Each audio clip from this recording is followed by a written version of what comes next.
Bismillahirrahmanirrahim. Assalamualaikum warahmatullahi wabarakatuh. Perkenalkan, saya Ruli Christian Nirmawan dari SMA Negeri 7 Garut. Pada kesempatan ini saya akan menyampaikan resume modul 2 penguatan kompetensi elemen informatika berpikir komputasional pada BIMTEK peningkatan kompetensi guru informatika SMA atau SMK. Berikutnya yaitu pemikiran reflektif terkait pengalaman belajar mandiri modul 2. Yang pertama, pengalaman belajar yang baru saja diperoleh. Saya mendapatkan pengalaman dan pembelajaran terkait materi integrasi berpikir komputasional, algoritma pemrograman, analisis data, dan sistem komputer. Kemudian yang kedua, emosi-emosi yang dirasakan terkait pengalaman pembelajaran. Saya tentu sangat bahagia dan antusias dalam melaksanakan pembelajaran. Saya merasa belajar kembali mengingat materi yang dulu pernah diterima di bangku perkuliahan. Modul ini sangat membantu saya dalam mempelajari materi dan memotivasi saya untuk terus banyak belajar lagi. Yang ketiga, hal yang sudah baik terkait pembelajaran ini yaitu guru dan peserta didik berdiskusi dan bekerja sama untuk menyelesaikan masalah dengan berpikir komputasional. Dan yang terakhir, hal yang perlu diperbaiki terkait proses pembelajaran yaitu memberikan pemahaman dan melatih peserta didik agar mampu memahami materi dengan cara yang menarik, kreatif, dan inovatif. Selanjutnya, analisis implementasi modul 2 dalam konteks guru informatika. Apa pertanyaan kritis yang berhubungan dengan konsep materi sehingga tergali materi lebih jauh?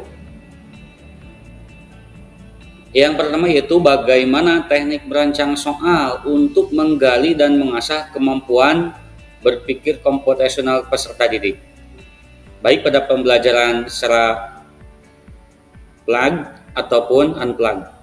Kemudian, bagaimana contoh implementasi cornerstone dalam menyelesaikan masalah.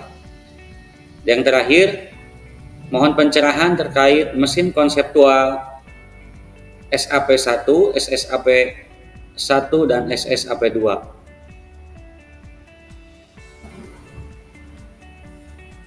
Berikutnya yaitu, apa wawasan atau insight baru dari materi yang dipelajari.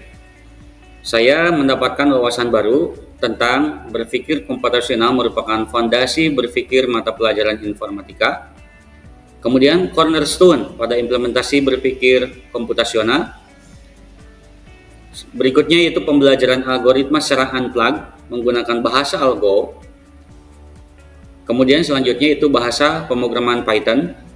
Dan yang terakhir itu mesin konseptual SAP1, SSAP1, dan SSAP2.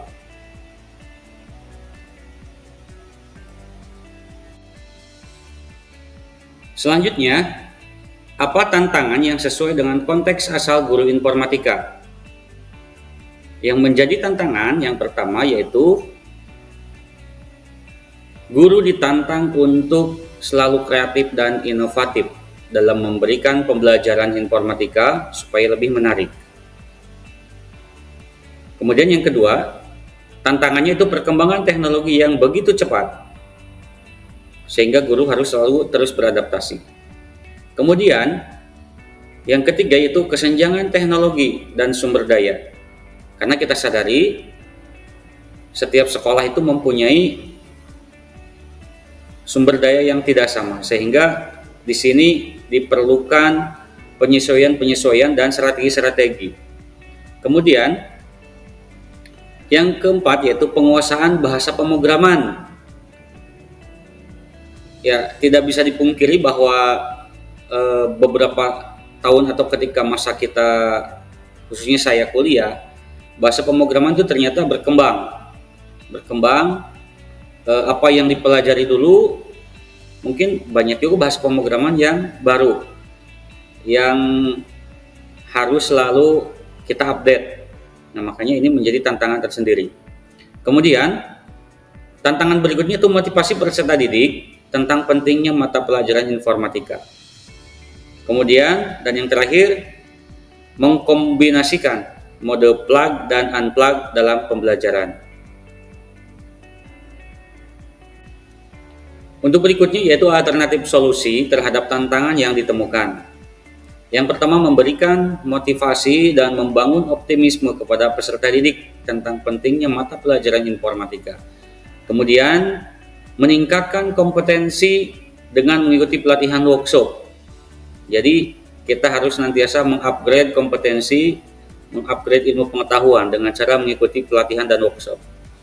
Kemudian, aktif dalam MGMP dan komunitas guru belajar untuk saling berkolaborasi, berbagi ilmu pengetahuan dan pengalaman, bertukar gagasan, serta pemikiran untuk mengembangkan kualitas pembelajaran informatika.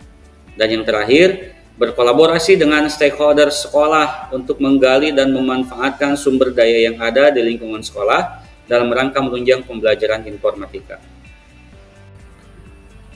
Untuk selanjutnya yaitu pengalaman di masa lalu. Ini keterkaitan dengan pengalaman di masa lalu. Pengalaman masa lalu saat belajar di bangku kuliah, saya menerima materi tentang informatika seperti analisis data, algoritma pemrograman, dan sistem komputer. Materi ini tentu sangat menyenangkan dan memerlukan logika berpikir yang kuat serta motivasi yang tinggi untuk bisa memahaminya. Kemudian penerapan di masa mendatang yaitu dalam kurikulum merdeka, pembelajaran informatika itu diberikan di bangku sekolah. Hal ini harus kita sambut dengan baik dan penuh optimisme. Tentu dalam pelaksanaannya kita sesuaikan dengan situasi dan kondisi di lingkungan sekolah masing-masing.